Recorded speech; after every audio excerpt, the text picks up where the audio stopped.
Call to order the Catawba County Board of Education regular meeting for May 18th of 2026. Please stand.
Pledge allegiance to the flag of the United States of America, and to the republic for which it stands, one nation, under God, indivisible, with liberty and justice for all.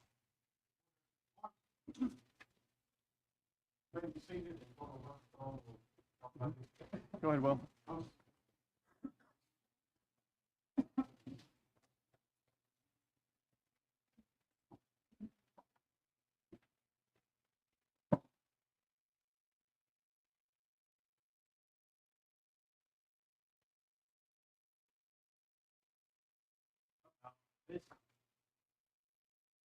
Okay, good evening.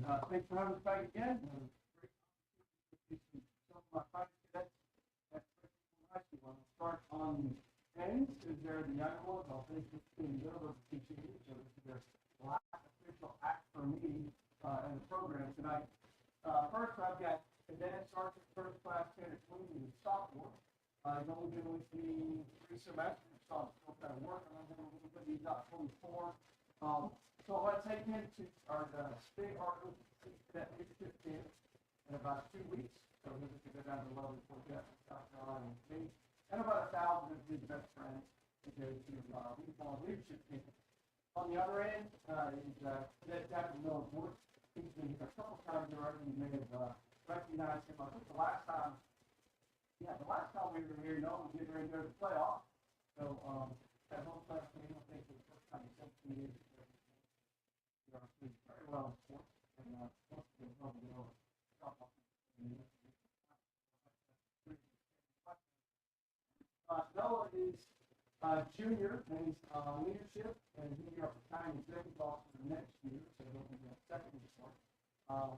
And he probably why I'm going to ask what's in his criminal justice. But before that, he's going to go on like Thursday and things like that. So I don't know if we'll Sandy Neb is Cadet Captain Prince Buchanan. He's a first timer here. I finally proved that A1 he's got him. So pretty cool.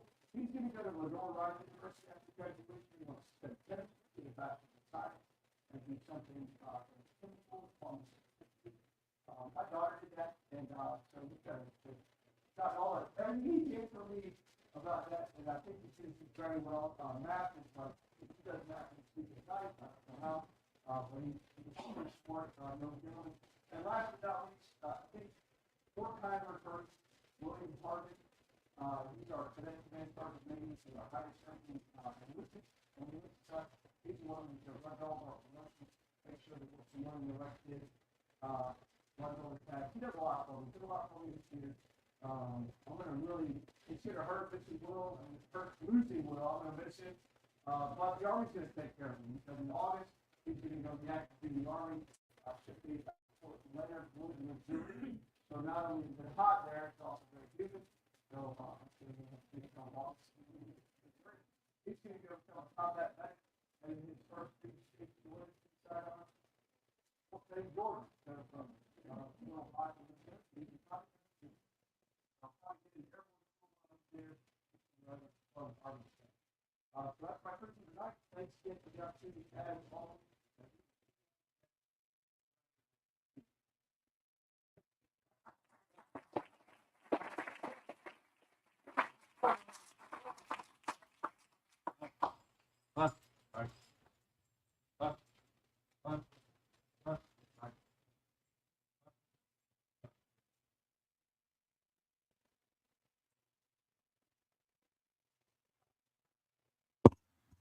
Okay, next on the agenda is approval of minutes from April 27th, 2026 meeting. Y'all have had a chance to preview those. Are there any discussion, any changes that need to be made? Hearing none, I seek a motion to approve the minutes from the April 27th of 2026 meeting. Mr. Chairman, I make the motion to approve as presented. I hear a motion. Any further discussion? Hearing none, all those in favor, show raise of hand. That is unanimous.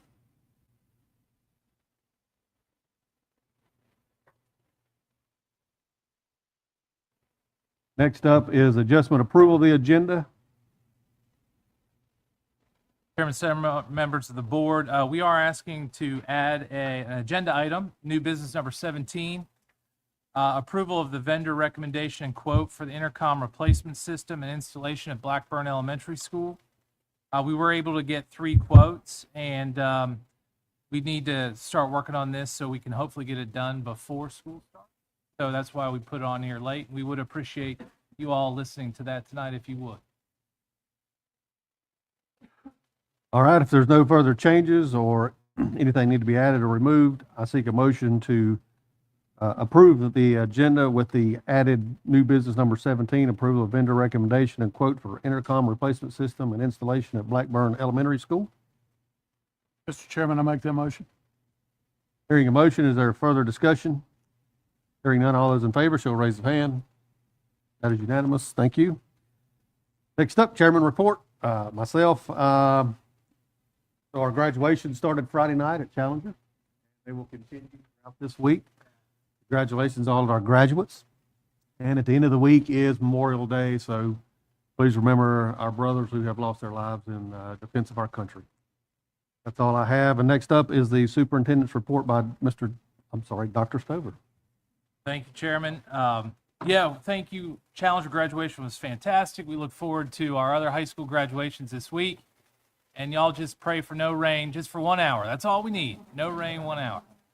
All right, we're going to recognize several students tonight. And I got to tell you, amazing, amazing stuff. So I'm going to ask Mr. Westmoreland to come up, and I'll ask our board to come out. And we will start with our archery awards this evening. Is that good with you, Mr. Westmoreland? All right, good evening. Chairman Settlemeyer, members of the board, Dr. Stover. So we do have lots of students tonight to recognize for archery. First, we're going to kick it off with Maiden High School. Where's Madison? So Madison, come on up.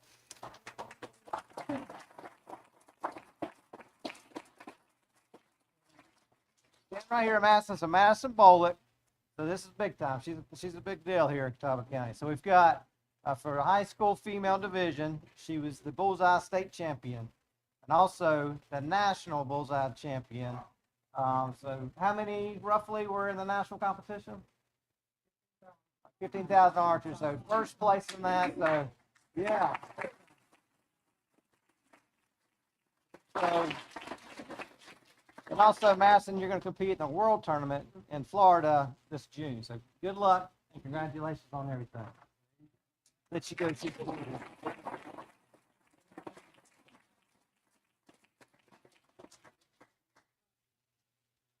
Yeah. And coached by Coach Jason Beer, I appreciate all your hard work. So she scored like 295. Don't ask me. You can ask that. It was good. I know it was good. It's pretty amazing. It's Good stuff. Yeah. Yeah, we'll break it up.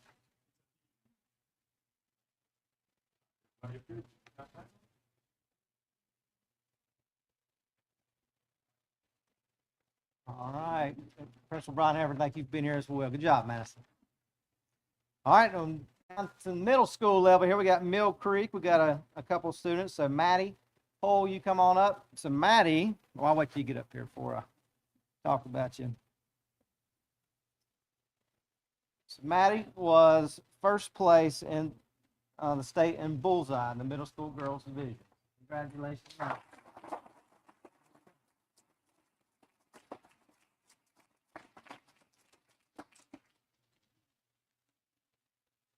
All right, so archery, there's bullseye, which is the bullseye. There's also 3D competition as well. So there's 2 different state championships. And so you got to help me with this. So Alicia Jurij, not close? Jurij, I totally missed it. Jurij, come on up, Alicia. So you were first place in the 3D, right? So swept at Mill Creek, swept the first place in the state. So nice job.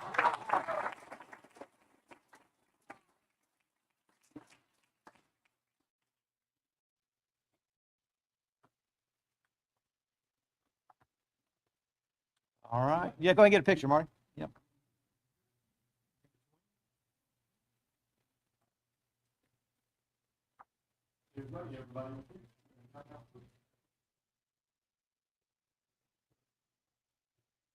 All right, congratulations.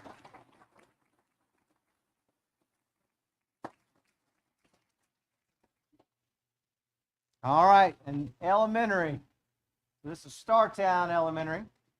So Startown's also pretty well known in the archery world. So I'm going to ask, oh, I'm sorry, before we move on, I forgot to introduce the coaches of Mill Creek. I do apologize. So Becky Troop back there. So thank you, and Robert Miller. I know you put a lot of time in. Principal Chad Manor, thanks for being here, guys.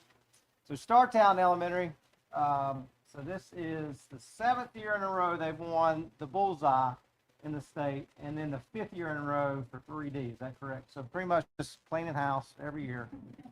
We just a standing invitation they have here at the board this time of year. So I'm going to ask Coach Laura Warren to come up, kind of help me with names. Does that work? Yep. If you'll introduce, and we'll start the assembly line.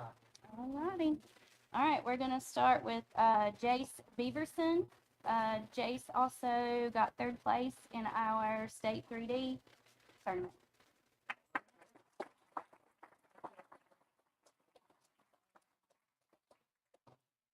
We have Tatum Black. He's not here tonight. Lewis Brock.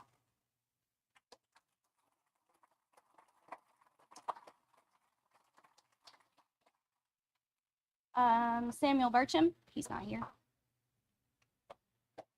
Kason Devine. He's not here. Sadie Elliott.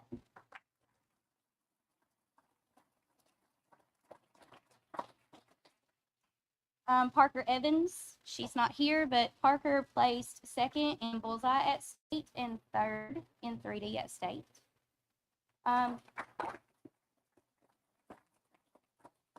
Up next is Mason Fairclough.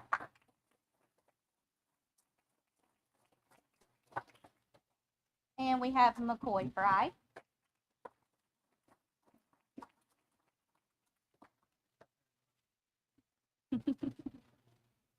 Annabelle Hernandez, she is not here. Okay. Carter Kelly, he is not here. Ariel Lemus, she's not here. Ruby Levin is not here.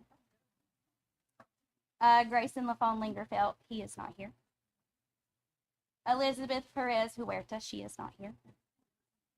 And we have Corbin Richardson. Richards.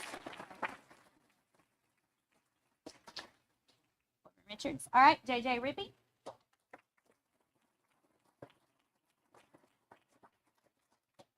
And we got Scarlett JoJo Ruffy.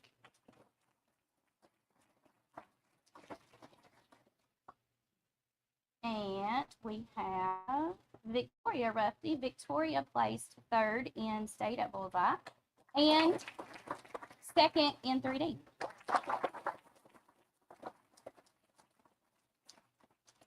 Scarlett Ruggles, she is not here. And up next, we have Peyton Sinclair. Peyton placed first for elementary girls in the 3D competition.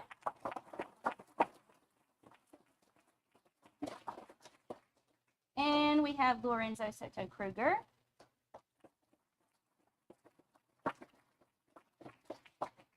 Eben Vang.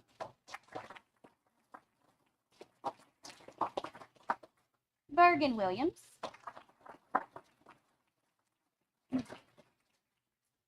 And last but not least, we have Logan Warren.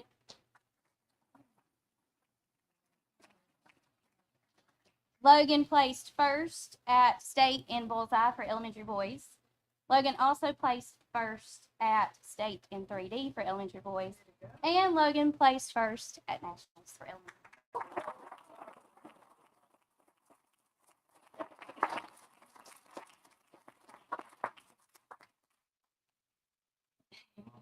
And he's mine. Thanks. Thank you. Thank And you, Come on, thank you. shake hands too, and let's get a whole group picture. She. No one here.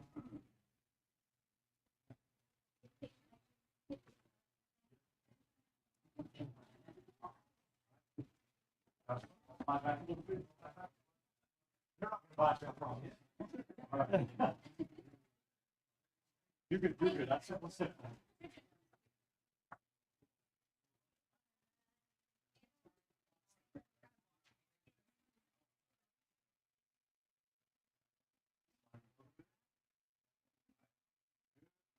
There you go, get in between, perfect. All right, see me, I can. You up here, we're gonna count down. Right there. Marty, can we get 1, 2? Feel free to make, get a whole group picture of the whole county. Feel free, and maybe if you'll come back up, we'll get a whole big picture.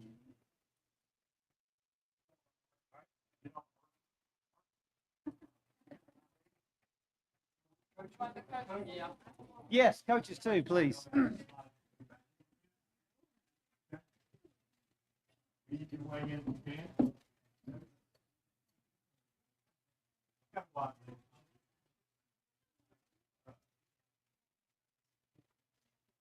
What's the?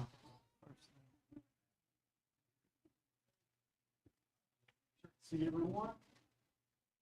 Countdown.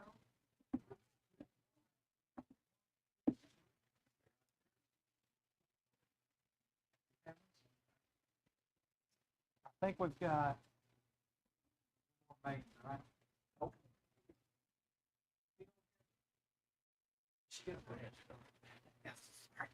Okay. Yes, we do. Okay. All right, so.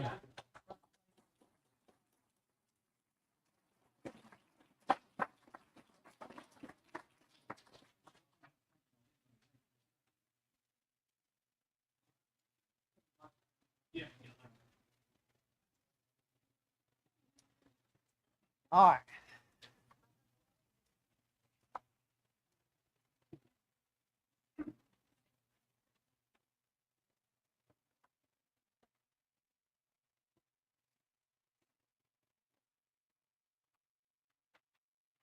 Okay, the last recognition we're going to do is called the Lifesaver Award.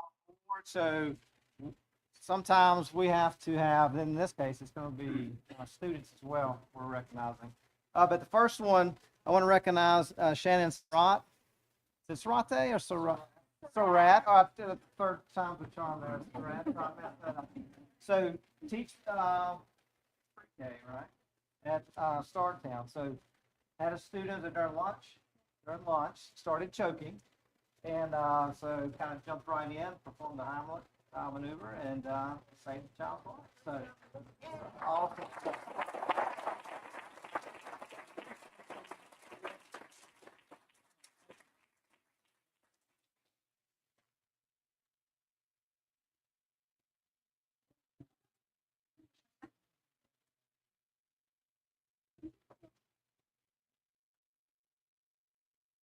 Okay. And then we're going to move to bandies. High School. So, Miss Andrews, if you come up, I'll let you kind of give just a little bit of a background here.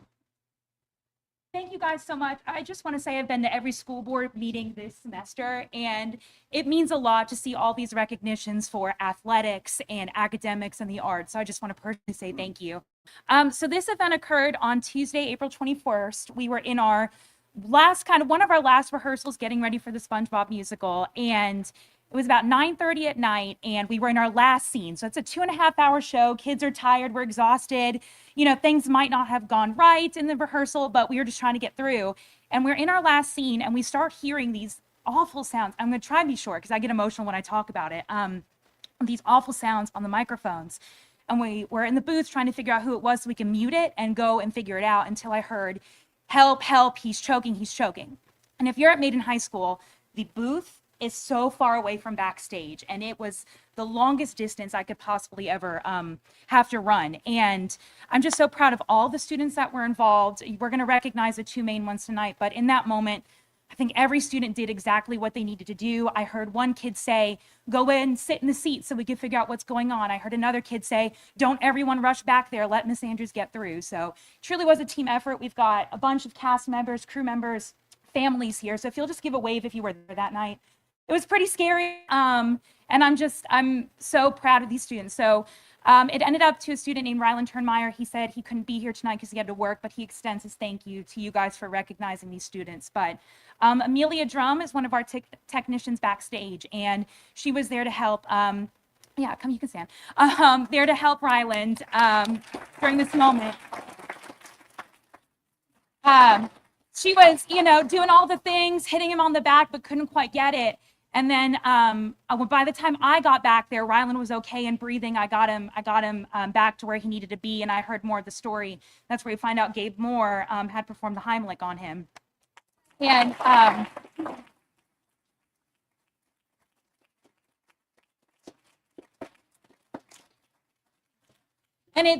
it's really by the grace of God, and he told me this. He wasn't supposed to be backstage. He was one of the main characters that's supposed to be on stage in that moment, but he forgot a prop. So he had to go back and get it, and that's where he saw Ryland. And I'm just so thankful for you two and thankful for all the cast and crew. And I'm so proud. I've been teaching for 12 years in Catawba County Schools, and this is my most proud moment. So very thankful for that.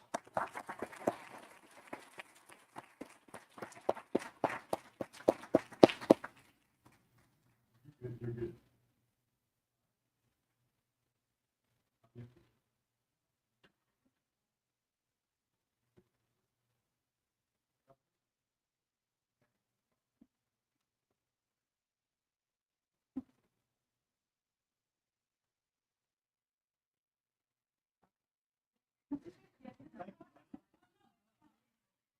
But when my mom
Next on the agenda is the consent agenda. We got this paperwork ahead of time. If you have any questions or anything, let me know. If not, I seek a motion to approve the consent agenda as presented. That motion. Hearing a motion, is there any further discussion? Hearing none, all those in favor show a raise of hand. That is unanimous for the consent agenda. I'm so sorry, I have skipped over public comments, which we will do now. Usually not my thing to do, but April cannot be here this evening.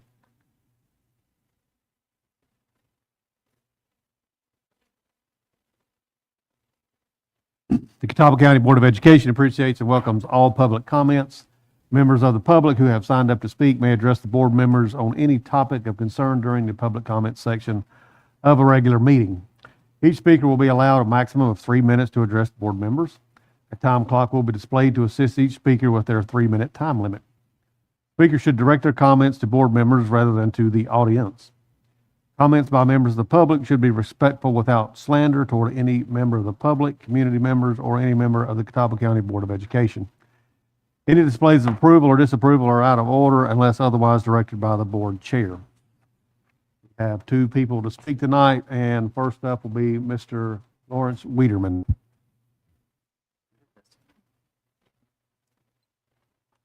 Good evening. In a civilized society, the way the system is supposed to work is we all agree to a set of rules and we honor and obey that set of rules. Not because someone forces us to, but because it's the right thing to do. The United States Constitution, the law of the land. States cannot write laws contrary to the Constitution. Cities can't, and your local school board isn't supposed to either. The Constitution is a set of rules we are all supposed to follow, and everyone here pledges allegiance to the Republic, where the Republic is defined by the constitutional set of rules. If you don't honor those rules, you are violating your oath and pledge. The First Amendment of the Constitution states, Congress shall make no law respecting an establishment of religion or prohibiting the free expression thereof. That's the rule. It's simple and straightforward. No government-sanctioned religion. You don't tread on my religious beliefs, and I don't tread on yours. That is what the First Amendment is all about. If we all follow it, we all get along, free to follow our own beliefs, and we allow others to follow their beliefs as they see fit. When one side decides it's not going to play by the rules anymore because they have the majority power, the system breaks down. It becomes divisive, polarized, and we war amongst ourselves. This is where we are. The board, being of a cohesive majority, has adopted a policy that is clearly unconstitutional. The convocation is illegal. It's not right, it's not legal, but the board does it because they can. Policy 2.315 violates my constitutional right to be free of government-imposed religious indoctrination.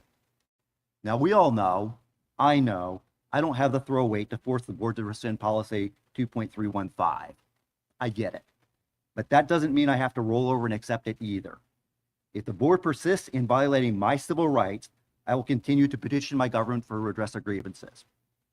So next month, y'all get a lesson on the Supreme Court ruling of Santa Fe Independent School District versus Doe 530 US 290 2000, where a school board was giving a religious prayer and then they changed it to an invocation to try to sweep it under the rug. Well, the Supreme Court didn't buy it and they struck it down. You get that lesson next month. Thanks for your time. Thank you, Mr. Wiederman. Our online speaker is Stephen Matthews.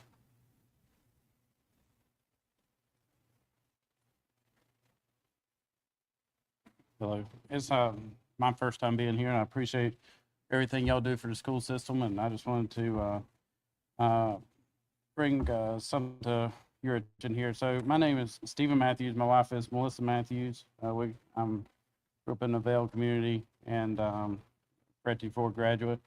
We're asking the board to consider allowing qualified 6th grade students the opportunity to try out and participate on middle school athletics team under structured guidelines and standards.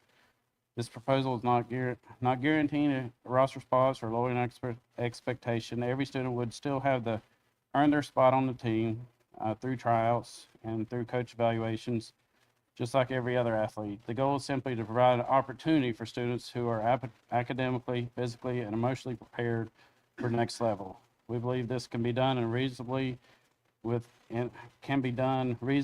clear stipulations in place. Of course, the students would have to also meet the CVM-SAC standards, which is for Catawba Valley Middle School Athletic Conference standards for grades. Parents would be fully responsible for transportation to and from practices and games. So this would not place additional transportation burdens on the school system. And thirdly, the coach would have to understand this, if students in sixth grade and they're at Van Oak or Mount View or any other elementary school that has sixth grade now, they would, it'd be the parents' responsibility to get them there. If they're going to be late to practice and the coach says, hey, I don't want a player just come in late to practice, I'm just not going to, let them be on the team. That's their decision, but if you do have a coach that is understanding and there is a good athlete there that is mature enough and physically gifted enough to play middle school sports, I think the sixth graders should be allowed to play. I know that there's that, in 2028, everything will be merged together.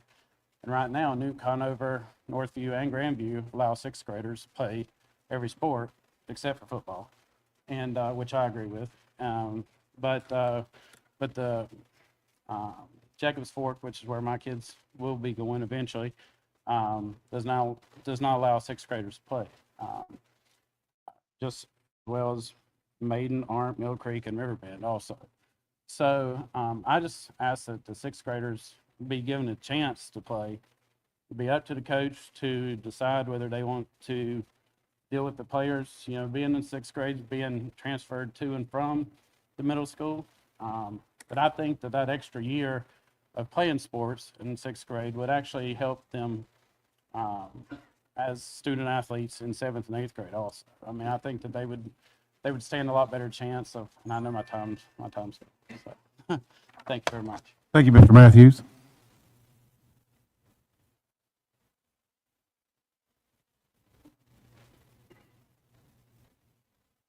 Next on the agenda is new business.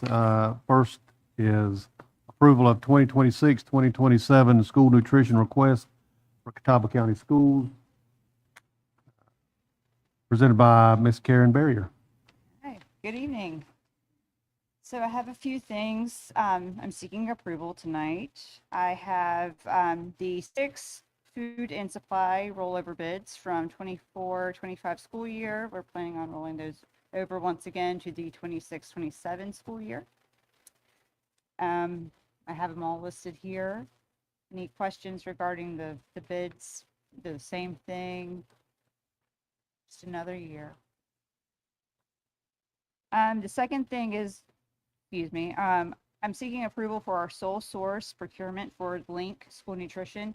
So Link School Nutrition, they keep our financial information and meal transaction history. So they have our secure data, and they're pretty much the only ones that can do this. So we are seeking approval for a sole source procurement for this software company. And then last is our expansion of our Super Snack program. We'd like to expand to St. Stephen's High, Arndt, and Bunker Hill High. We're a little excited about that this year.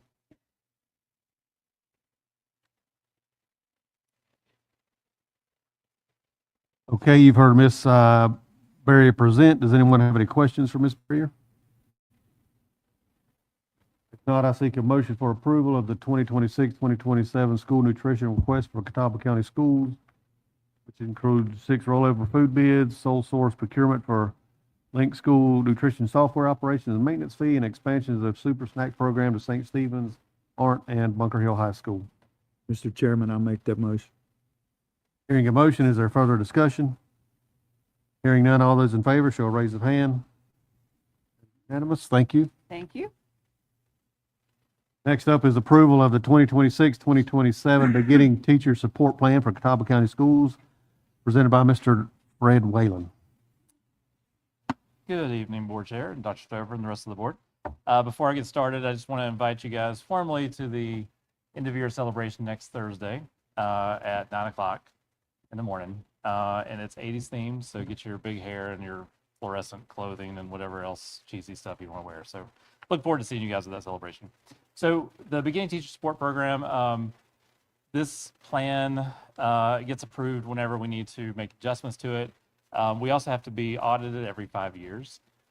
So we've got, I think, another 2 more years before we get audited. But DPI did request a couple changes that we need to make in here as far as language goes. So we went ahead and made those, but we also, while we were in here, went ahead did some adjustments based on what we were doing with the program. So the first one is, this one is just completely a wording thing that DPI has requested based on licensure type.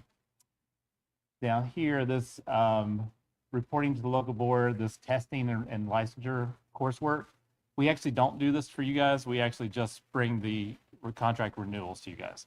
So that's how you'll know that they're eligible based on that. So we didn't need to have that wording in there as well. The recent graduate survey, basically after students graduate from a university and education prep program, they have to do a survey. And this is a state requirement. We had people do it this year. Also, the principals of those teachers have to do it as well. So this is just the wording they wanted as far as that survey goes, and it's a requirement by the state. And the next thing is just a kind of a wording issue. We just changed it to make it sound a little better. The next two are, it had from local dollars and then from state allotted funds. We just took that out of there because most of our stuff comes from Title II, which is federal money. So we just wanted to keep it open. That way, if we need to take it from somewhere else, we could do that as well. And once again, just a wording issue there. This is another DPI request. This is about mentors. So essentially, to be a mentor, which is the people that support the BTs, we want them to either be distinguished or accomplished on their evaluation. So this is basically just a reflection of that. If they're not, the principal has to have a good reason for it. For example, they're an art teacher. They're the only art teacher in the school. So we hire, or not hire, but I guess we do hire an art teacher from another school to come support that person as a mentor. So. And then, once again, this is another DPI thing they asked us to put in there as far as keeping a record, or if you're picking somebody from a different school. This is us, actually. We have quarterly team meetings with all the lead mentors, so we just added that language in there that was not in there before. We changed professional learning community to school mentor teams. It is a PLC, but that's basically easier for them to understand. We added the word initial in here because it's the initial PDP that's got to be completed by November of the year, not the overall PDP. And then we also added for the mentor to review the PDP because that's a requirement by the state. And then we just changed the upcoming months to throughout the school year because we want that to be an ongoing thing as well. And this is just a requirement that we want to make sure we had in there about having 2 observations. That we want to have 2 observations done before Christmas break for all the BTs. And this long one is definitely a DPI request as well, that we just added the verbiage from their plan, the state plan. And then once again, there's just some language things we just tweaked since we were tweaking the document already. And pretty close. Yeah, that's it. And then the last thing, it says in here through the mail within 2 weeks. I mean, we do this through email, so we just completely mark that out because we don't send things to the mail. So this document, since we're making changes, we've got to submit that to the board by August. So we're bringing that to you guys today with the changes, and then the board chair will sign off and I'll sign off and we'll send it to the state for approval. Any questions? Thank you for walking us through that, and thank you for the revisions. And got to say, I think we got a great beginning teacher program here in the county. Anyone have any questions for Fred? Any other concerns or comments? Hearing none, I seek a motion to approve the 2026-2027 beginning teacher support plan for Catawba County Schools. Hearing a motion, is there further discussion? Hearing none, all those in favor shall raise a hand. That is unanimous. Thank you, Mr. Whalen. Thank you very much. Next up is approval of the 2026-2027 Quest Program Price Adjustment and Billing Procedure Proposal presented by Ms. Erin Gates. Hello, everyone. Thank you so much for having me, and thank you for the time. So as you know from the previous time that I spoke with you, we are in the process of updating new licenses through the school age childcare for all 16 of our Quest sites. The biggest change happening in our new licenses is that our staff to student ratio has changed. Originally, our ratio was 1 adult to every 24 children. With our new licenses, I'm so sorry. For kids who are ages 6 through 12, it is 1 adult to every 20 children. And for any 5-year-olds that are in our program, it is now 1 adult to every 15 children. So these new ratios have obviously made us need to really look at our staffing and our program as a whole to make sure that we can still meet the needs of all the families who want to participate in Quest, while also making sure that we have enough staff to meet these new ratios without having to make major reductions to the number of kids that we are taking into Quest at each of our sites. So to help us meet these needs, we have 2 things that we would like to adjust for this school year. So just to kind of show you where things are right now, we currently have 2 contract options and 2 price points for our families. So number 1 is contract pricing. These are the parents who are saying we are going to attend every day. We are coming every day of the week. We're choosing before school, after school, both. We're coming on full days. They get a set price. They pay the same price every single week. Everything is the same. We also have a drop-in option. For our drop-in families, they can choose which days they want to attend Quest, but they are only paying for the days that they do attend. So they're paying different amounts at different times. I used it 1 day this week. I used it 2 days this week. So it can vary and it can be a little different on a weekly basis. So there's a couple changes we'd like to make. So number 1, for our contract families, we would like to have a modest price increase to help us be able to hire the amount of staff that we need to meet our new ratios. With this, the weekly billing for these families will still be consistent. It will be the same every week. Parents will have a charge if they choose full days. Parents can choose before school, after school, or both, with the option to add on the full days. And we are also going to include a small discount for our families that choose both before and after school and give them a small reduction in their price. The larger change we want to make is with drop-ins. In looking at other school-age childcare in the Western North Carolina area, both within school systems and in private, very few organizations offer drop-in the way that we do. Most programs have switched instead to part-time contracts. So what we would like to do is replace our current drop-in contract with 2 different options. One is a 3-day-a-week contract that parents can choose, that they will pick 3 given days a week that they are going to attend Quest. It will be a lesser price than the 5-day-week contract, but it will still give those parents flexibility. In the interest of some of our families, with the way new work schedules work now, work from home, going into the office, we do have families that need Quest just 1 day a week, and those are some of our drop-in families. So for those families, we would offer a 1-day-a-week contract. So instead of having contract and drop-in, we would have 3 separate contracts: 5 days a week, 3 days a week, or 1 day a week. So with this, our parents still get flexibility. They still get to choose the contract that works for them. They still get to choose, this is the way Quest works for my family. But in this case, they get a lot more consistency when it comes to their weekly billing. They are knowing that each week my bill is going to be the same. Each week I know exactly what to expect. So looking at some of the benefits for this, for our Quest staff, benefits, billing is consistent. Currently, the way it works for our drop-in families, our program coordinators at each site, when they get drop-in kids that come in the morning or come in the afternoon, they have to go through and manually bill in our billing system for every one of those children. And you can imagine that if you're at a site with 55 kids, it can be very, very easy to miss some billing when you're having to go through and individually bill for different drop-ins that have come on a given day. So for that, they no longer need to bill separately. And one of the big things for us, again, going back to the new ratios, this is going to allow us to know with a lot more precision exactly the maximum number of kids that we could have on any given day at one of our Quest sites. Right now, with the nature of drop-ins, we can estimate pretty well how many kids we're going to have before or after school at a given site.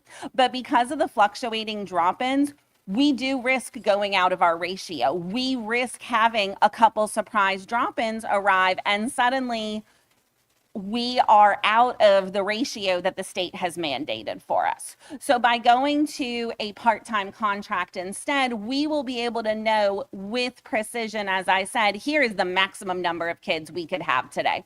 And we will know for certain that we will stay within our ratios. And so for parents, benefits here as well. Again, parents can choose the contract that works for them. Parents will know every single week, this is my charge. There is no, oh, I forgot about drop-in that day. Oh, I didn't realize that one. Everything is consistent for the parents, and it keeps it really straightforward for them. Parents can select the days they're going to attend, so they can look at their schedule and say, these are the days that I need Quest, and we know what days to expect their kids. And then full days can be added to any of these contracts, so parents can utilize Quest when we have teacher work days and when we have holidays. So our proposal right here is for the pricing. So we can see the pricing for a 5-day contract, the pricing for a 3-day contract, and for the 1-day contract for those families that do need that, it's going to be a straight price. They can come before, after, or both on that day, and it's going to be the same price. And in each case, we're given a small discount to those families that are choosing both before and after school care.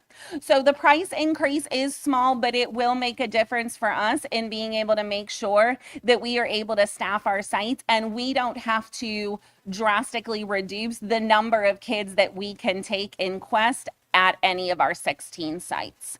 And then also a small, very small increase for our CCS employees. Before school will continue to be free, which is a great benefit that we're able to offer staff members. And then they will have $30 for after school for classified and $35 if you are a certified employee. So keeping the flexibility, keeping what we want to be able to offer parents, but just streamlining some of our processes and hopefully making this a lot more simple and straightforward for both our Quest staff and our Quest families. So happy to answer any questions you might have. Ms. Gates, with the current enrollment that we have in this current year, do we have any idea how many folks we might have to add if it stayed at the current rate? So we have, do you mean by adding staff members, I assume? So we have been working on gradually increasing our staff. We have been hiring at some of our bigger sites this year. So what we've really been focusing on is making sure we have that staff. With the change to the 3-day contract, we should be able to keep our enrollment about the same. And the biggest thing it's going to change is that I had 27 kids today. I had a bunch of drop-in. Suddenly I have 35 kids coming today. So we should be able to enroll really the same amount of families with the staffing increases that we've done, but also just be able to keep it a lot simpler and a lot more streamlined for both our families and our staff.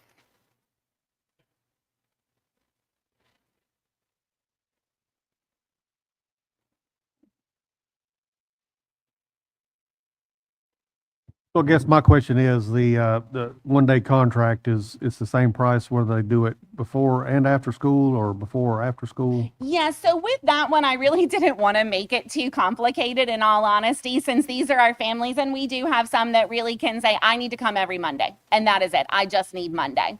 So this is, I base that 25 on what it would cost a family currently doing drop-in to come before and after school on a given day on a Monday, because most of our kids that do come once a week, chances are they're coming to both of them. So I based that on our current drop-in prices and decided to just keep it simple with a flat rate, and the parents know exactly what they're going to pay for that 1 day per week. Any further questions for Ms. Gates? If not, I seek a motion for approval of the 26-27 Quest Program Price Adjustment Billing Procedure Proposal. Chairman, I make that motion that we approve this. Hearing a motion, is there any further discussion? Hearing none, all those in favor shall raise a hand. That is unanimous. Thank you, Ms. Gates. Thank you all so much. Next up is approval of 2026 through 2028 Career Technical Education Comprehensive Local Needs Assessment Plan presented by Mr. Adam Wyndham. Thank you, Mr. Chairman and members of the board. I'm thankful for your time tonight as we discuss the results of our comprehensive local needs assessment and our plan for our CT budget moving forward. First, I want to publicly thank Dr. Eisenhower for his 8 years of dedicated service as our CT director. His vision made a lasting impact on our students, our teachers, our department, and our community as a whole. His leadership has grown our CTE program, and I'm honored to be here tonight following in his footsteps. I also want to thank each of you. I believe that our CTE department is a direct reflection of the strength of our school board, and we are in an excellent position because of your dedication to our students. And it's an exciting time for CTE and Catawba County Schools because of your passion to see our students succeed. With that, we'll jump right in. So the CLNA is a 2-year process which guides our local plan that we make. This plan is then vetted and approved by NCDPI so that we can secure our funding for the upcoming year. Tonight's goal will be for me to give you a synopsis of our budget, our personnel, our areas of focus, and then request your approval for the signatures on our state assurances document that I'll upload into our NC-CSIP page. All right, I wanted to first start out with our areas of strength, things that we do well currently. Number one is our credential attainment rate. This has been improving every year since COVID, and from 2023 to the 24-25 school year, we actually increased 24 percentage points, which was good enough for a top 10 most improved district in North Carolina. We ended up that school year with an 82% credential attainment rate. So one example of this would be the ServSafe credential that our Foods 2 and culinary classes take. So these are industry level adult credentials that our students are taking. Next are our internships. We have a robust internship program led by our dedicated and hardworking career development coordinators. This summer, we're preparing for our iconic summer experience where our students have the opportunity to take part in a camp and then dive into a more specific summer internship.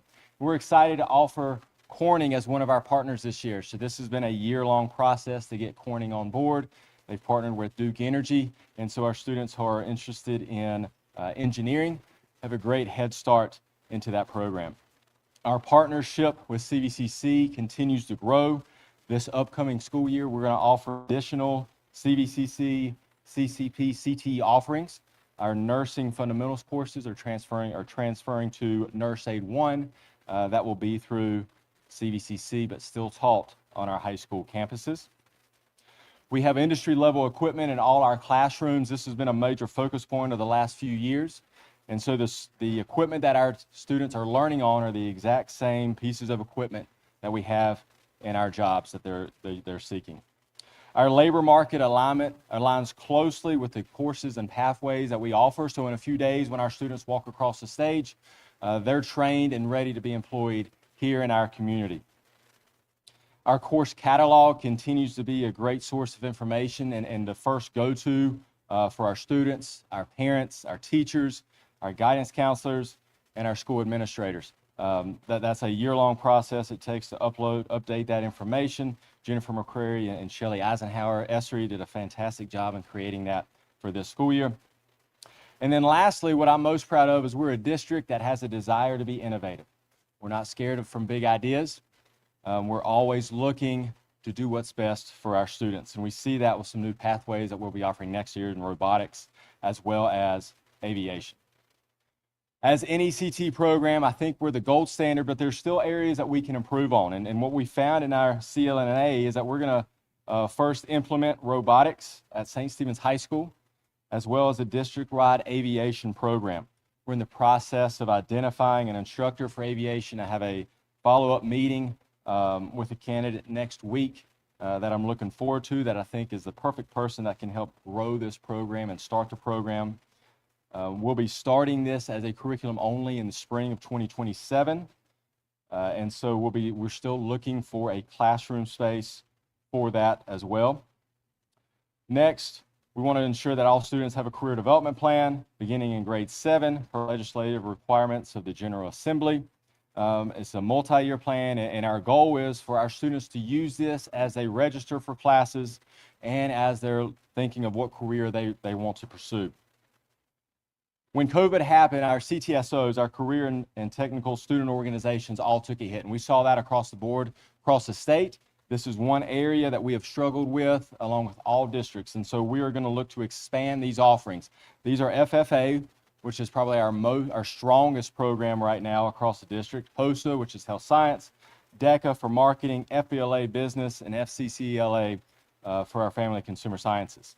We want to improve our methods of informing students and parents of our CTE opportunities, and we're focusing on the transition from elementary school to middle school to high school, and high school to post-secondary or to the workforce. We always want to provide professional development opportunities for our teachers.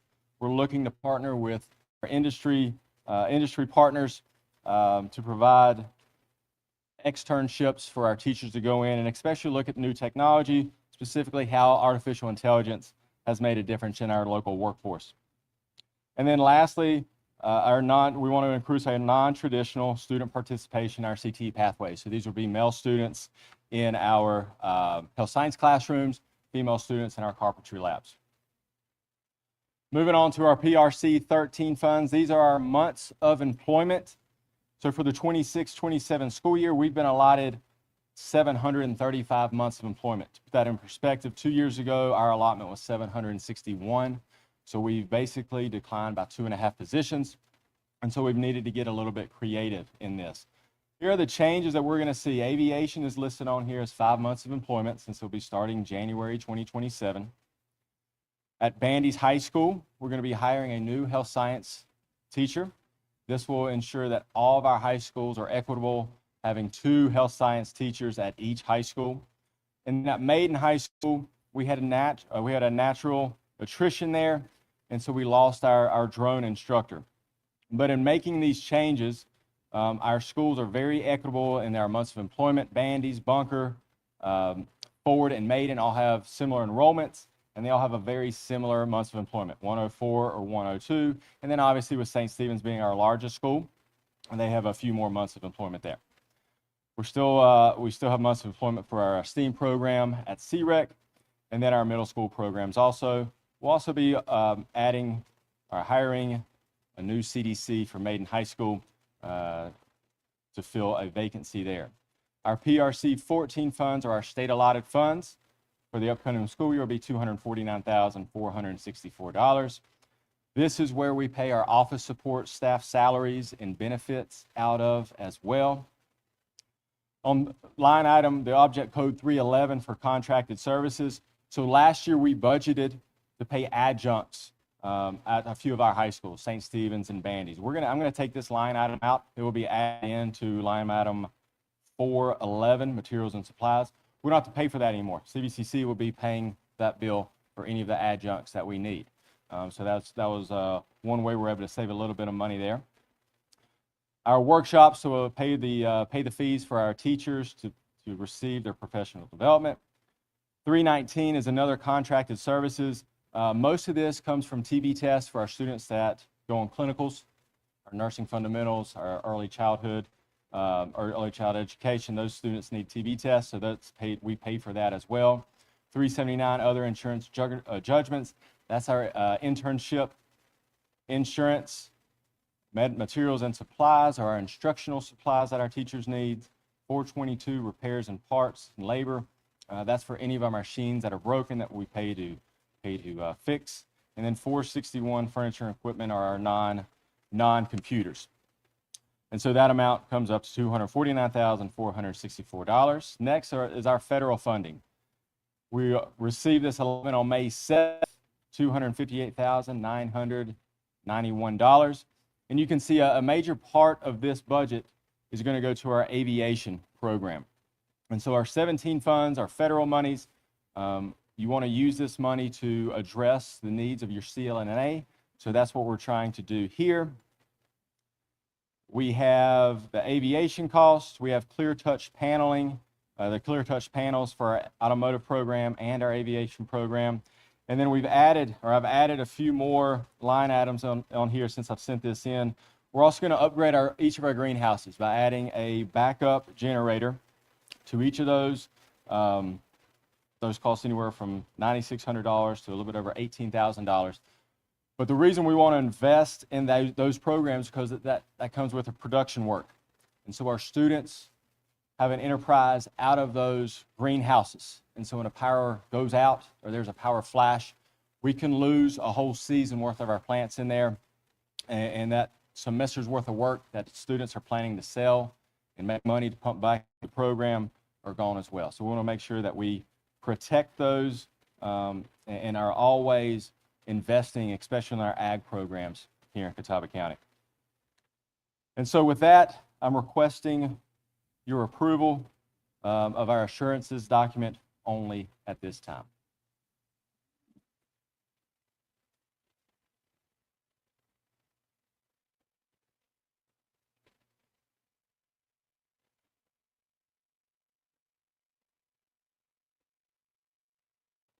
You're just requesting approval for the assurances document? Yes, sir. Signature page. Gotcha. This might be off topic, but how are we with the maiden greenhouse? Is that Last I heard, we were expecting to break ground this summer okay? and hopefully have that installed early in the fall. So any of the classes that require the greenhouse, we're going to try to push those to the spring. Okay. So our students can take full advantage of that. So is it going to need a? That one is coming with a backup generator. Okay. So that's why that may not listed as one of the four. Gotcha. Planned ahead with that one. Okay. Or does anybody have any more questions for Mr. Wyndham? If not, I seek a motion for approval of the assurances document only at this time, as requested by Adam Wyndham. Hearing a motion, is there further discussion? Hearing none, all those in favor shall raise of hand. That is unanimous. Thank you, sir. Thank you.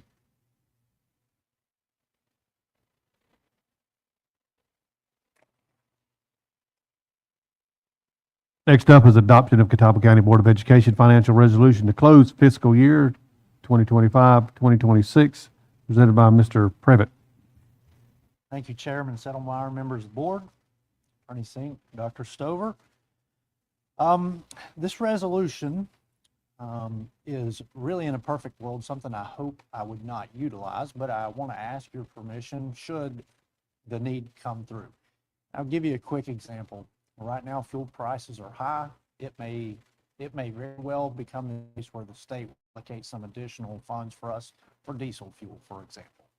If those funds were to drop into our allotment late in the year, technically, we're not supposed to spend those funds without they being approved. They were approved part of the budget. So if that were to happen, I am just seeking the ability to go ahead and spend those funds and bring a budget amendment to you after the fact. Don't want to leave any money on the table. More and more, I've seen things like that happen over the last few years. So this is precautionary. Adoption of this resolution would allow myself, the Chief Finance Officer, to record any state, federal, or local budget revisions, continue maximizing funds to the best of my ability, and then balance the budget after the fact. So it would be my recommendation that we approve this year in amendment resolution. Any questions for Mr. Privet? If there are none, I seek a motion to adopt the Catawba County Board of Education financial resolution to close fiscal year 2025 to 2026. Mr. Chairman, I'll make that motion. Hearing a motion, is there further discussion? Hearing none, all those in favor shall raise of hand. That is unanimous. Thank you. Again, Mr. Privet, adoption of Catawba County Board of Education financial resolution for interim budget for the 2026-2027 school year.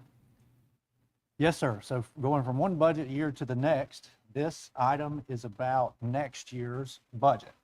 General Statute 115C 434 requires a local board to pass a continuing resolution if there is not an official budget resolution passed.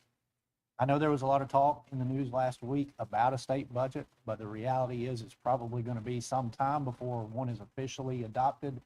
Those allotments disseminated out to us to where we can build our official budget. So I still anticipate, even though there's talk right now, that it's going to be later into the fall before we get our allotments for next year. So my recommendation tonight is that we pass a continuing resolution to keep spending exactly like it is in this year's budget until such a time when the state passes a new budget and we can true up our Catawba County Schools 26-27 budget to their new year allotments. Any questions I can answer for you on continuing resolution? Any questions for Mr. Privet? If there are none, I seek a motion for the adoption of the Catawba County Board of Education financial resolution for an interim budget for the 2026-2027 school year. I'll make that motion. Hearing a motion, is there any further discussion? Hearing none, all those in favor shall raise of hand. That is unanimous. Thank you, Mr. Privet. Thank you. Next up is approval of 2026-2027 licensing renewal quotes for technology department presented by Mr. Marty Sharp.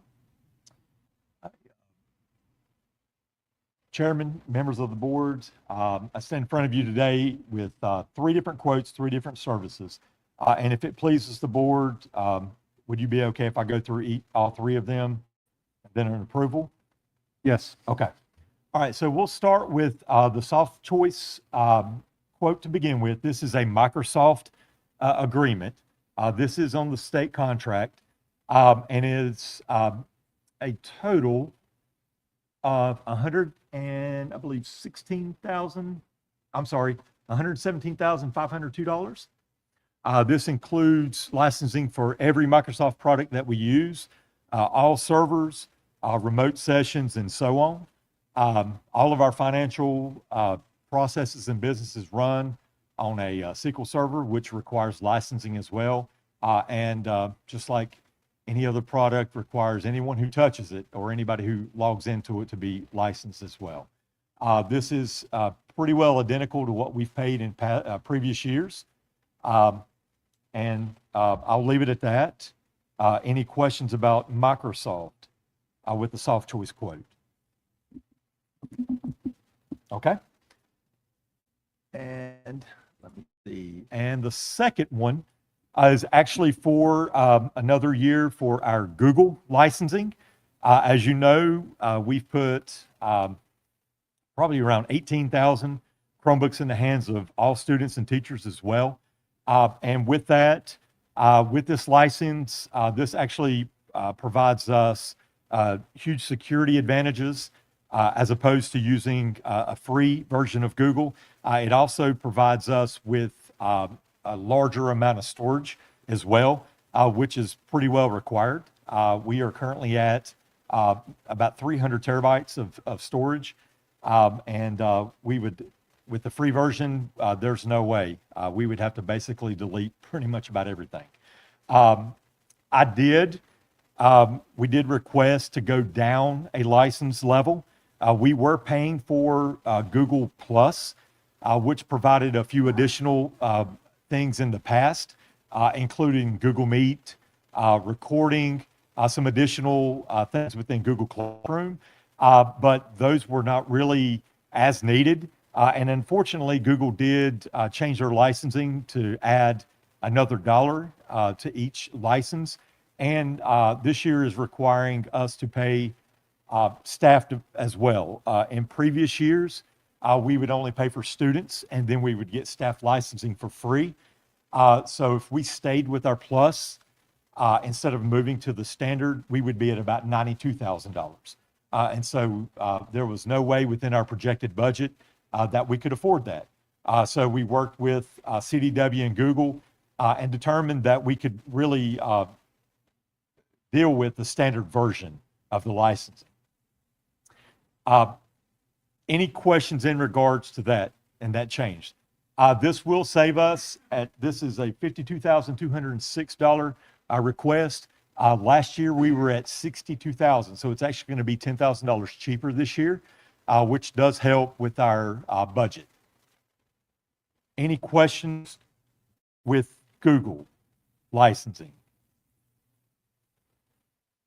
Going down a level doesn't kick us back for any security reasons or anything No, like that, should it Okay. still provides all the security capabilities that we currently have. That is one of the things that we, especially with a lot of the things that have been going on lately, you've probably seen my emails. Hopefully you've read some of them. Not everybody does, I'll just tell you. But we have had some phishing attempts that have we've encountered. We've had a few of our staff who've actually been compromised. So we've been able to utilize the security features that are included on standard to really mitigate those and make a lot of changes to try and reduce that overall security posture. Any other questions with Google? All right. If no questions, the next one is a continuation of our filtering.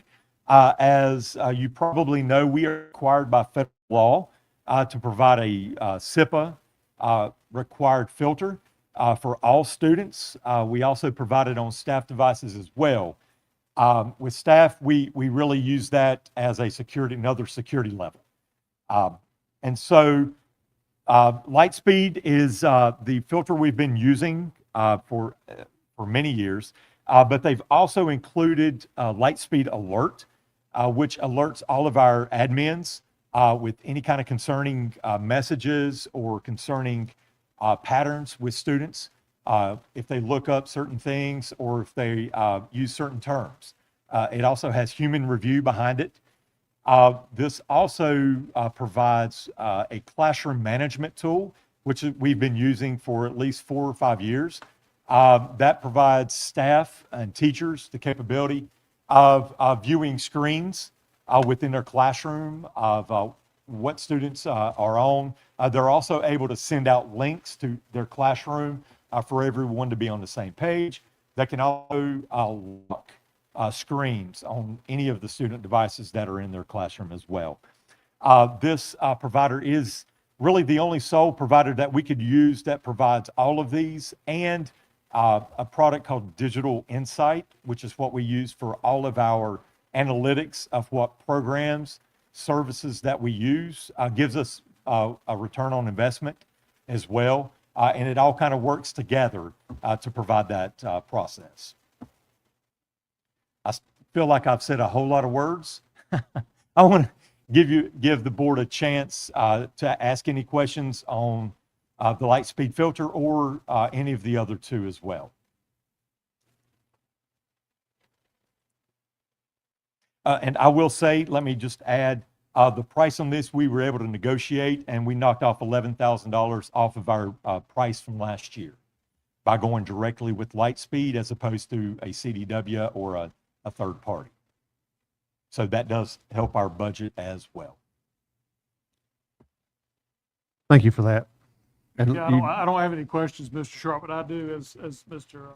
Chairman Settlemeyer said, I appreciate you looking out for. Absolutely, and we definitely have to. We're trying to do our due diligence and at the same time still provide safety and security for all staff and students. I appreciate that. Thank you.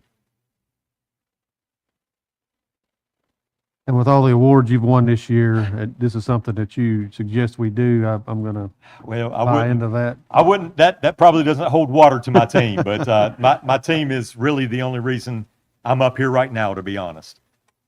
I appreciate that. So if there are no further questions for Mr. Sharp, I seek a motion for approval of the 2026-2027 licensing renewal quotes for the technology department. I make that motion, Mr. Chairman. Hearing a motion, is there further discussion? Hearing none, all those in favor shall raise a hand. That is unanimous. Thank you, sir. And you still have approval for amendment 3 to the wide area network communication service agreement for North Star Academy. Yes, so this is an amendment, and our apology for kind of getting this a little bit later than we wanted. We've had to go through a lot of process with our wide area network provider. What that is that's what connects all of our schools to our central office which is behind a firewall and then goes out to the internet. So we, of course, have been providing for Catawba Rosenwall. So we're planning right now to make that switch from Catawba Rosenwall to the Hickory location for North Star Academy. And so in order to do that, we have to have this amendment signed by our board chair, in agreement, of course, with the board as well. And so there's no finances involved. This is pretty much just kind of a switchover and legal documents in order to do that as well. Thank you. Any questions for Mr. Sharp on this agreement? Hearing none, I seek approval for the Amendment 3 to the Wide Area Network Telecommunications Service Agreement for North Star Academy. Make that motion. Hearing a motion, is there any further discussion? Hearing none, all those in favor shall raise of hand. That is unanimous. Thank you, Mr. Sharp. Next up is approval of proposed 2026-2027 Career and College Promise Partnership Agreement between Catawba Valley Community College and Catawba County Schools, presented by Mr. Lee Miller. Thank you, Chairman Senemeyer, board members. I am seeking your approval of the partnership agreement with Catawba Valley Community College and Catawba County Schools. We've had an agreement in place for many years. This agreement is similar to the previous agreements that we've had. I'll hit a few highlights, be glad to take any questions that you may have. As you probably are aware, along with CVCC, we provide opportunities for our students to earn college credit while attending high school in Catawba County. There's several different ways they can do that. They can go through the college transfer pathway, the CTE pathway, and Mr. Wyndham mentioned nursing aid or nursing fundamentals earlier, which is certainly one of those ways we do that. Welding is another example that we have. The Cooperative Innovative High Schools, which Challenger High School is a part of. And we also have our CVCC Promise Scholars, which is our cohort of students that we have at each high school. We have a junior and a senior cohort with classes that are taught on our campus. And then typically the second semester of their senior year, they'll go fully to CVCC campus. And that cohort, those are students that are invited to attend starting their junior year. But we have students that can access these classes. They're not going to be part of that cohort. And it provides a tremendous opportunity for our students and their families to earn those credits and save a ton of money in the process. The partnership, the agreement really spells out exactly what each party is responsible for. One of the things that CVCC is responsible for, even though they don't have to, they provide us with Promise Scholars, or Scholar Advisors, at each of our high schools, which is a great service to us because they help be the liaison between the community college and our high schools.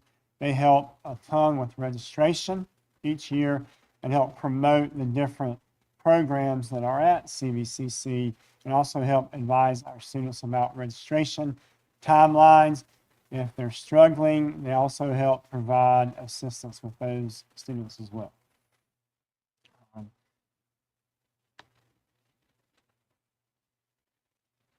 One of the things that we worked on over the last year or two is better communication between the community college and our high schools when students are struggling. So we feel like we've improved in that area. Still want to improve some more, but we are in a better place than we were. That is listed in the agreement this year, that they have a responsibility to communicate that to us.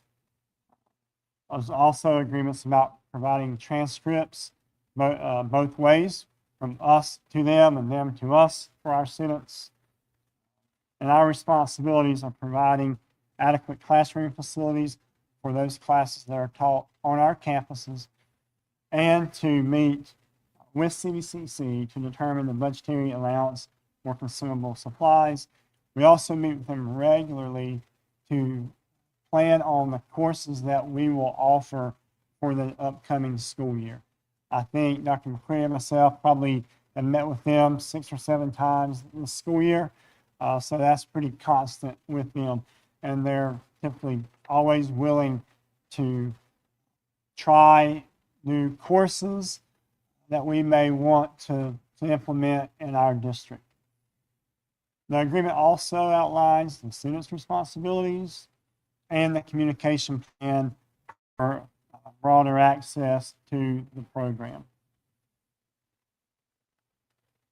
You'll see in the agreement that we do have to have the regular meetings that I was talking about to discuss the opportunities for the next academic school year, and also the student academic support systems, which I mentioned briefly, providing the reports to the high schools about students who are struggling. There's also the requirement that students have to maintain a 2.0 GPA to continue taking those college courses. And I would like to add that there is a 2.8 requirement. However, CVCC has been very gracious in allowing students with principal approval to take courses and maybe they do not have a 2.8 GPA. For example, some of our welding students, they may not have a 2.8 GPA, but they're great with their hands. And they want to learn about manufacturing and fabrication. And so a principal can sign off, give their consent, and they're allowed to take those courses. They just have to maintain that 2.0 GPA in that CVCC course. That has been great for our students. Students who sometimes maybe don't know their purpose in school, but you can put them in a program like automotive, welding, and they find that purpose and they become successful in that and also in other classes as well because they see the connection between school and real life. So we're glad we have that opportunity with community college to serve our students who maybe don't have the 2.8. Also, I'd like to mention Leon's Law. In the past, sometimes there was lack of communication because the college instructors typically do not speak with parents. That's the college campus kind of mentality. But Leon's Law, now if a student is 18 years old, they're a high school student, the expectation is you will contact parents. You can communicate with parents. If parents reach out, you can communicate, talk about the student, what their struggles may be, their needs may be. And the only thing that would not allow that is if the student who is 18 years of age, if they explicitly deny the parent the opportunity to do that. And as far as I know, none of our students have done that. So that just gives more access to parents for what their child's doing at the community college. We're glad of that. One other thing I'd like to mention is the Workforce Continuing Education Career and College Promise Pathway, which now opens up pathways for our 9th and 10th graders. We saw this firsthand this year at Maiden High School. We had automotive there for a number of years. Our numbers dropped, and to keep the program there, we admitted 9th and 10th graders to the program, helped us with the numbers there at Maiden High School in the automotive program. So we're glad we were able to do that, and happy that Maiden was willing to work with us and the community college to do that. There are fees involved. Typically, it's been $40 registration fee for all students. This year was the first year that students were charged a textbook fee of $80 per semester. It doesn't matter if you took one class or 4 classes, your textbook fee was $80. We do have scholarships in place for those students who maybe have financial struggles and need that assistance. They can apply for a scholarship in between the community college and our district. We will make sure that those textbook fees are paid so that no student should ever be denied the opportunity to take a CCP course. When we have delays and cancellations, we communicate that with the community college, depending on where the instructor, if they are based in our high school, or they're a CVCC-based instructor, it kind of depends on what happens with that course or that class if we have a delay or closing. We've not run into many problems of that late. we've kind of really nailed that down over the last few years and how it will work. We have a weather closing or delay. There are other things spelled out in the agreement, like the instructor absences and other things. CVCC has been great to work with us on. They cover those absences now, whereas in the past that was sometimes a little bit mixed whether they were going to cover that or not. Grading is also described, explained in the agreement as well. And with that, I'll be glad to take any questions if you have.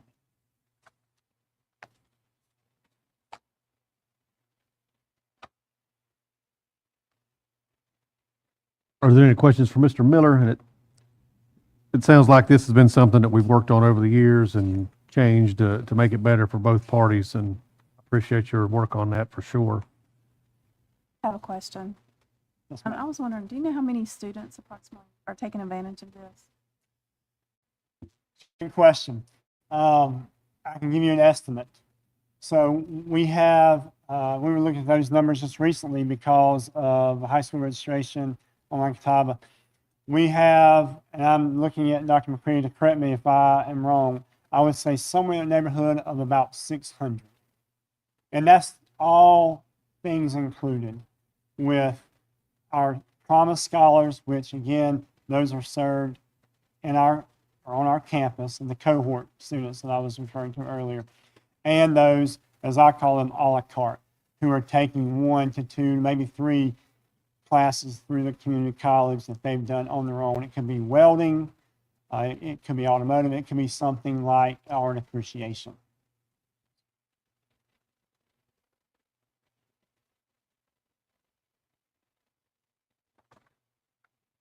Any further questions for Mr. Miller? If not, I seek a motion for approval of the proposed 2026-2027 Career and College Promise Partnership between Catawba Valley Community College and Catawba County Schools. Hearing a motion, is there further discussion? Hearing none, all those in favor shall raise of hand. And that is unanimous. Thank you, Mr. Thank you, Miller. Warren. I'll get you those exact numbers that I hate to be approximating.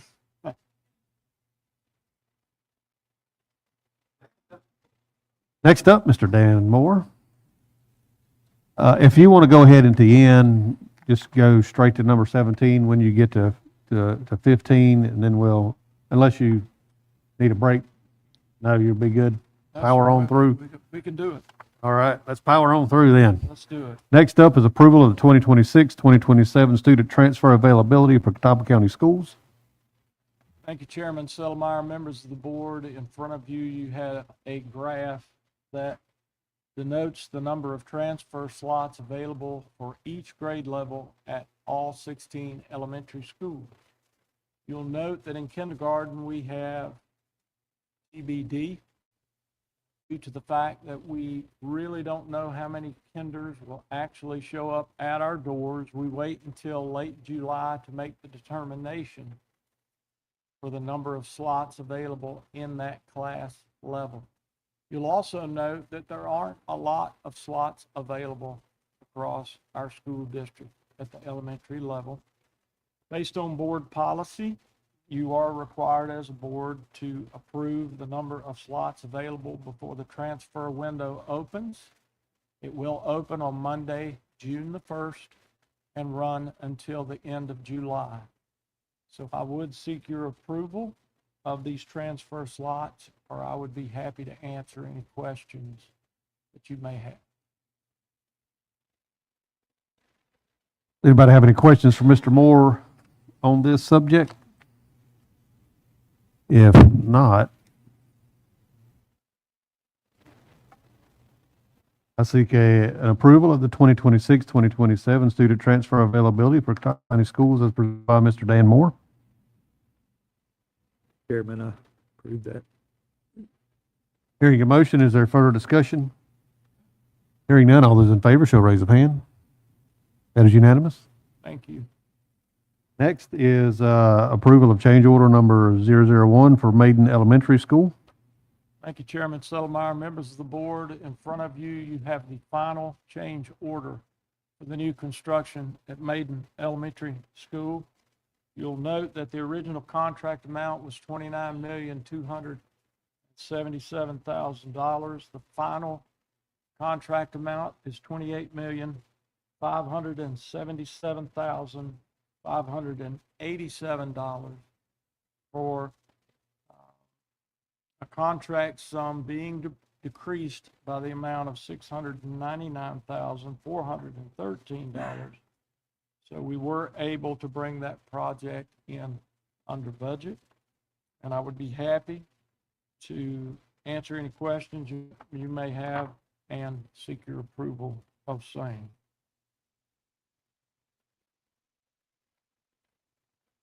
I don't have any questions, but thank you for saving us $699,413. I wish I could say that it was my response. Well, it is ultimately my responsibility, but many people worked on that to make sure. Yes, sir. Yes, sir. we Came under that amount. All right, if there are no questions, I'll take approval of change order number 001 for Maiden Elementary School as presented by Mr. Dan Moore. Chairman, I make that motion as presented. Hearing a motion, is there any further discussion? Hearing none, all those in favor, shall raise of hand. That is unanimous. Thank you. Next up is approval of bid tabulation for paving projects at Lyle Creek Elementary School, walking track, staff parking, and Bunker Hill High School with the tennis and softball parking area as well. Thank you, Chairman Settlemeyer, members of the board. Precision Paving is the apparent low bidder for the paving resurfacing work at Lyle Creek Elementary School, which involves the base bid, staff parking, the driveway in front of the school, as well as the walking track at Bunker Hill High School. We are addressing the student parking lot, that area behind the football stadium, as well as the softball and tennis parking. We were not able to pave the area that is the bus parking at Bunker Hill High School due to a lack of funds.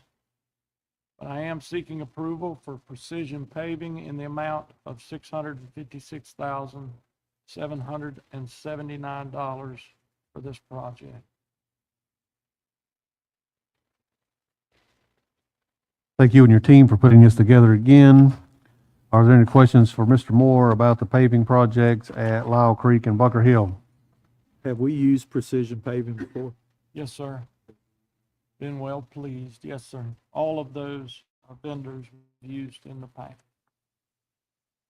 And this will be done before the start of school? Sir? This will be done before the start of school? Yes, sir. Good deal. All right, if there are no further questions for Mr. Moore, I seek approval of the bid tabulations for the paving projects as presented by Mr. Dan Moore. Mr. Chairman, I make that motion that we approve as presented. Hearing a motion, is there any further discussion? Hearing none, all those in favor shall raise of hand. That is unanimous. Thank you. Next is approval of the design fee proposal from LS3P Architecture Firm for Catawba County Schools Middle School additions and renovations projects, including H.M. Art Middle School, Jacobs Fork Middle School, Mill Creek Middle School, and River Bend Middle School. Thank you, Chairman Settlemeyer. Members of the board, in front of you, you have a fee proposal from LS3P Architects with a base amount of $4,365,000 for design services at those 4 projects. We also have an allowance of $200,000 for wastewater treatment plant design at both Jacobs Fork and Mill Creek schools. You also have a traffic memorandum for 4 of those schools in the amount of $11,800 per school.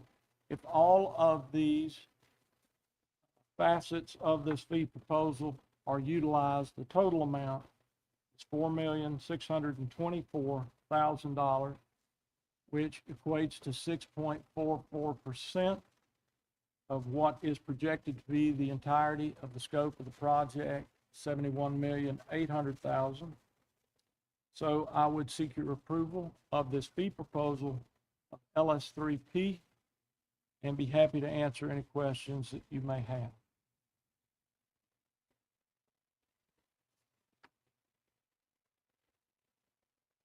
It is our hope to bring the actual contract to you in June, either June 8th or June 22nd. We had a conversation today with both attorneys and both parties, and we feel like there's just a couple minor details to work out.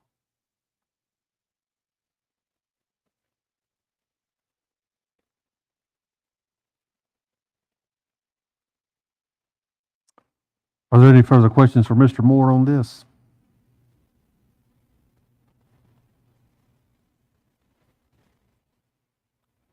Hearing none, I seek a motion for approval of the design fee proposal from LS3P Architectural Firm for Catawba County Schools Middle School additions and renovation projects, H.M. Martin Middle School, Jacobs Fork Middle School, Mill Creek Middle School, and River Bend Middle School. Blanket motion. Hearing a motion, is there any further discussion? Hearing none, all those in favor shall raise a hand. That is unanimous. Thank you, sir. Thank you. Next is the approval of architectural engineering design proposal from Holland and Hamrick Architects for additions, renovations, and alterations for Catawba County Schools Middle School additions and renovations project at Maiden Middle School. Thank you, Chairman Settlemeyer, members of the board. In front of you, you have a proposal from Holland and Hamrick Architects for design services at Maiden Middle School in the amount of $2,470,000. This is 6.25% for the projected cost of the project at $39,500,000. And I'll be happy to answer any questions you may have, but I would like your approval for this fee proposal.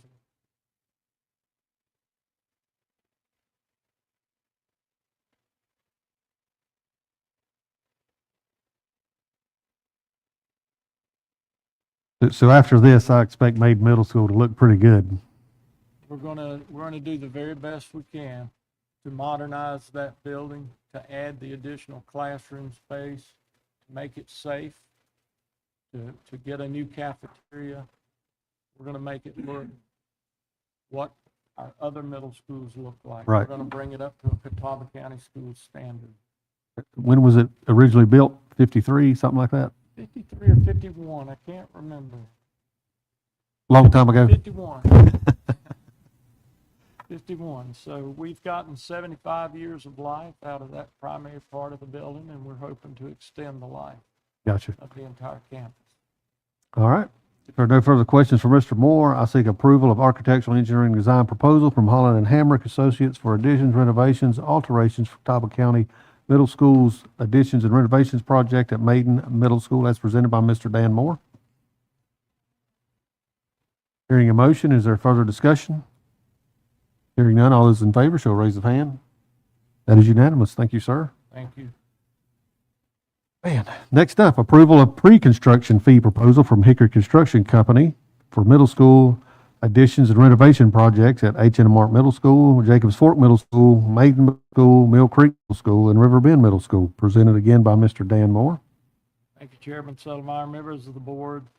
In front of you, you have a proposal from Hickory Construction Company in the amount of $1,200,000. This is for pre-construction fees as we work to get these 5 projects off the ground and get to a guaranteed maximum price, hopefully in the spring of 2027.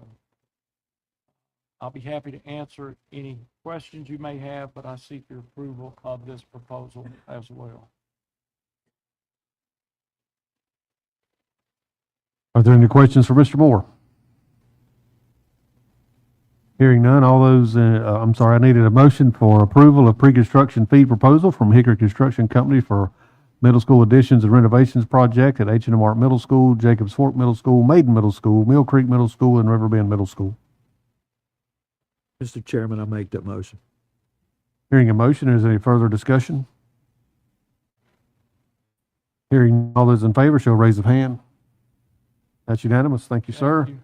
And if you want to skip down to approval of vendor recommendations for quote for intercom replacement system and installation at Blackburn Elementary School. Thank you, Chairman Settlemeyer, members of the board. We recently lost our intercom system Blackburn Elementary School. It was at its end of life.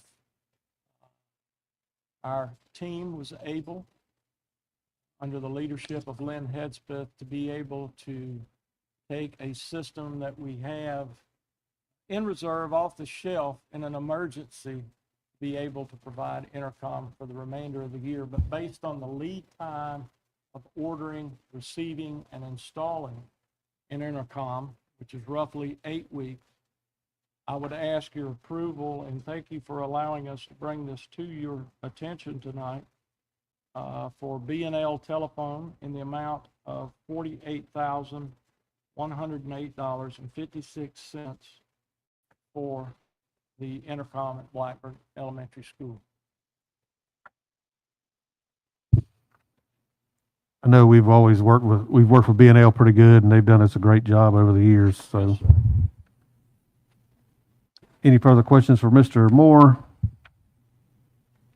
What happened to our other one? It just aged out, or It's just, Lynn, I think it just is age, unfortunately. there a warranty with this one coming in? 1 It's year? Always, Gotcha. always a year. All right. Unfortunately, it's only a year, so here we go. All right. If there are no further questions for Mr. Moore, I seek approval for the vendor recommendation and quote for intercom replacement system and installation at Blackburn Elementary School as presented.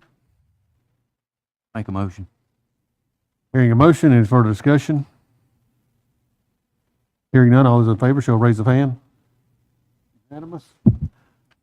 Before you go, it's been an honor to serve with you. I hear this is your last board meeting. Yes, sir.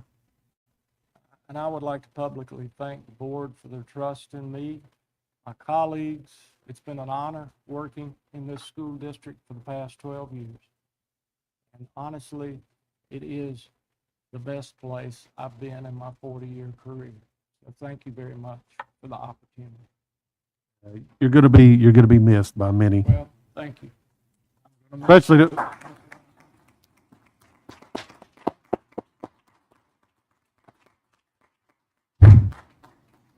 especially the person that we've approved all this to, that have ever see it getting done.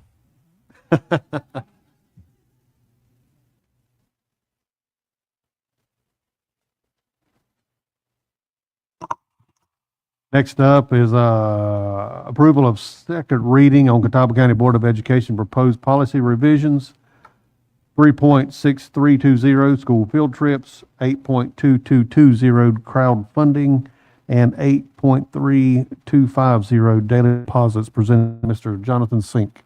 That's right. Mr. Chairman, members of the board, thank you for the time. Starting out with the first policy, the school trips policy. It's really an alcohol-related addition, as you members will recall, prohibiting alcohol use and imbibement by volunteers and employees alike who are serving as chaperones in a supervisory capacity over our school children.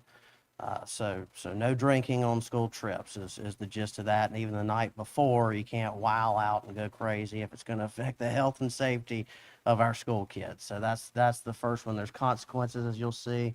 Second to last paragraph, where you can be immediately removed as a chaperone if you violate this, and also number 2, revocation of future chaperone possibilities for you. And then if it gets bad enough, as with anybody who drinks too much and goes crazy, that you can invoke the law. The law can come out, and there's obviously potential violations of board policy as well. But provision in there, as you'll see, the third to last paragraph, chaperones may possess legally prescribed and or over-the-counter prescriptions. Just got to use them as prescribed. So keep them out of the reach of kids and use them as prescribed. And that's the gist of that policy. The second policy with regard to crowdfunding is just a 2-word tweak. And that is a tag team between Dr. Stover and Seth Privet to get some staff help when it comes to employees who say, hey, got a great idea, want to raise some money for this. Let's raise a lot of money in little chunks from a lot of people. They run that idea past their principal, get that approval in writing, but also get approval in writing from the superintendent is how it's read up until now. If it's the board's pleasure to add or designee, that's what we're doing, just to give Dr. Stover a little bit of help through finance to get that done in a more swift way. And then the third policy we have is, again, Seth Privet, as you'll recall, worked with the state legislator who ushered this in several years ago. The law that changed all the statutory thresholds with regard to daily deposits. And y'all, we're really just keeping up with inflation here, among other rising costs of life when it comes to the monies that schools have. The threshold whereby they have to deposit those monies, you'll see cross through is an antiquated $250, and in its place is a $1,500 daily deposit threshold. Those are those three policies, Mr. Chairman, members of the board.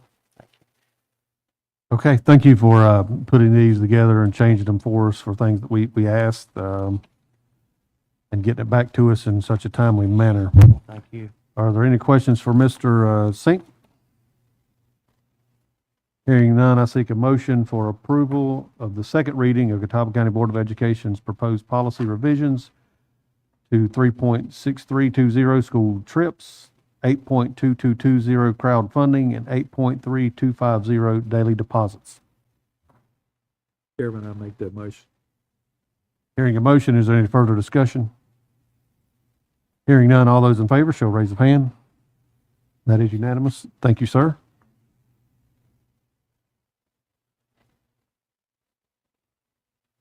We're to the point of the meeting where I need to, I seek a motion to go into closed session under General Statute 143-318.11 alpha for purposes to protect confidential or privileged information, to consult with an attorney to protect the attorney-client privilege, and personnel matters. Chairman, I make the motion to go into closed session. Hearing a motion, is there any further discussion? Hearing none, all those in favor shall raise a hand. That is unanimous. Let's meet back in here at 8 o'clock. Thank you.